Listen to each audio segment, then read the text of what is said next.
it's not because I care about Raquel. It's because I feel like I'm losing my friends.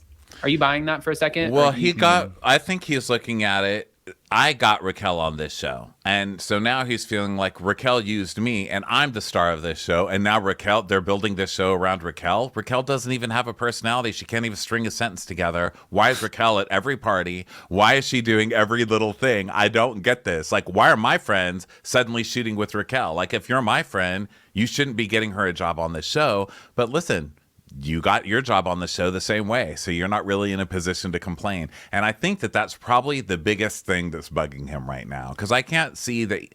I doubt that he's really like in love with Raquel still. You know, I think what he said last night was true, where he's like, you're a totally different person now. Like, I don't even know who you are now, you know? I mean, I don't know if he's like in love with Raquel, but I think that the straight male ego is rough, and he got dumped by Raquel.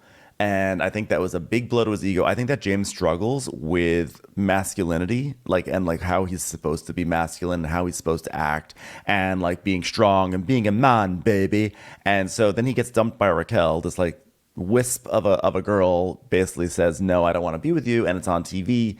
And I think that's like hard for him to process with this image he has of himself. And then on top of that, now he has to actually be like see her all the time, and he's like reconstructed his life, he's reconstructed like who he is with Ale, and now he has to come face to face with Raquel every single day he goes to work. And I don't think he knows how to handle it. I think he has a lot of unresolved issues and like embarrassment, and I do think he still has some feelings for Raquel. And so he's just like, see, this is the thing with James, it's like he's awful, but then I feel like I see into his life, into his brain, and I feel bad for him. But also there's ego stuff, like we were saying before, where he's just feeling stupid. And listen, if Katie I know that Katie was married for a long time, so I'm not comparing them exactly. But, you know, Katie's upset to watch Schwartz make out with someone. I think that James should be allowed to be upset to watch Raquel making out with his friends when he was going to marry her. Like, they just got engaged. So, I mean, I think that he's allowed to be a little butthurt about it. Yeah, I mean, he had someone spend $40,000 on that engagement. You know, I wasn't going to say he spent Tom it, did. but Sandoval he had someone did. spend someone. Yeah.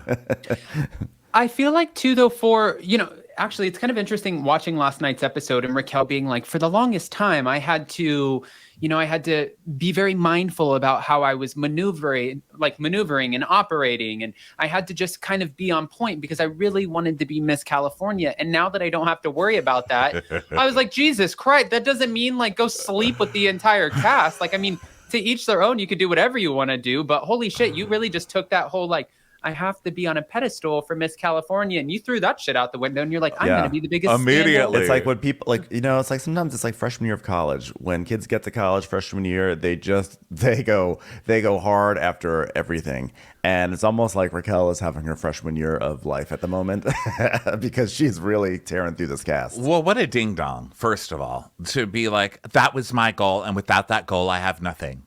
There's only one Miss California. Like, what are you going to do? You know what I mean? And also, stop your crying. You're like the star of Vanderpump Rules. Why are you crying about Miss California? You won. You know what I mean? Like, if Miss California actually tried to audition for Vanderpump Rules, they'd be like, ew, no, you're like a Miss California. Hell no. Like, go get payment working for a charity somewhere. Get out of here, dummy. But Raquel is like the star of a TV show. So I think you won, Raquel. I'm not gonna sit here and listen to you cry, ma'am. Okay. And also, I wouldn't think that you being on a show that was so incestuous with everybody hooking up with each other, sleeping with each other, fighting, throwing drinks in each other's faces, telling each other to go off. Like, when you filled out that form for Miss California, did you think that this was like one of those outstanding credits on your resume that said, oh my God, yes, you are the best representation. Yes. You went your whole life keeping a clean slate, and you're on a show about everybody who's just like each other, but yeah, you're perfect. Miss California material. Yeah, listen, she came out of the beauty queen closet. You know, like when you come out of the closet, this is like the freshman year thing too. You come out of the closet and like, hello Grinder, like let me hook up everywhere, left and right. And her life was on rails. By the way, and this is not an excuse for Raquel. What she did was totally wrong. But her life was on rails. I think she's like an empty vessel of a human. I think she just is told what to do in life. And she just was on this like pageant journey. James was telling her how to do, fold the laundry or whatever. And then all of a sudden, no James, no pageants. And she has to like make decisions for the first time in her life. And she has like Life Grinder now. And she's just like a full on disaster. I mentioned this a few weeks ago, but when the biggest clue to Raquel's personality for me was when she said, so she was using bachelor speak. She was saying like my walls are down, I'm vulnerable, like everything they say on The Bachelor. And it was kind of a revelation to me because I thought, oh, that's how she's looking at this.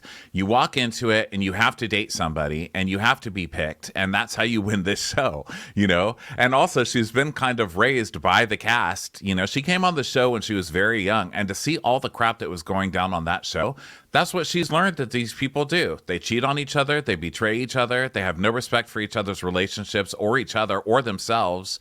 And I think that's her big swing at it, is trying to be like them, you know? And it's like, I think that's why it's so awkward to watch it, because she actually seemed like such a sweet person.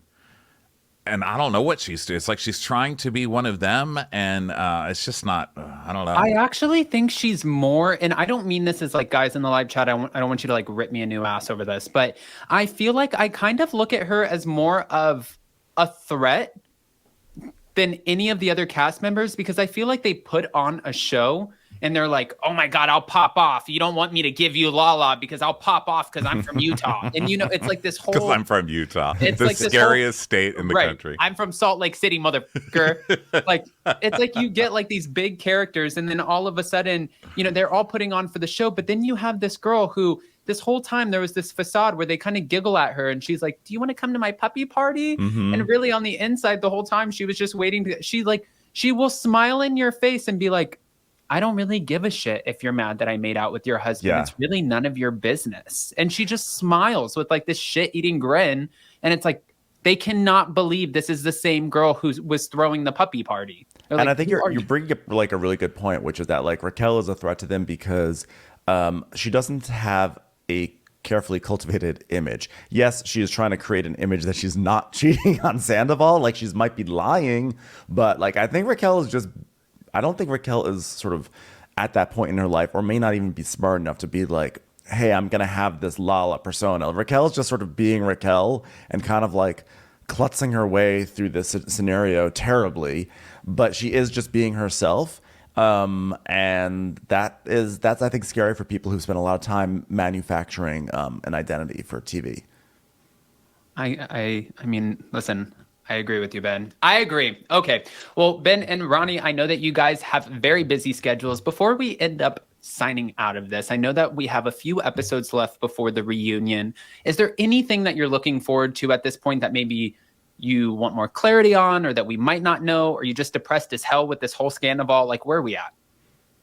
Oh, God. I don't really need to know anything else. I think I have been fed enough information on this cast, but I'm ready to get to the finale and the reunion, because the reunions are always great on this show. I mean, even on their worst seasons, the reunions are great. I still love the show. I'm really glad the show came back.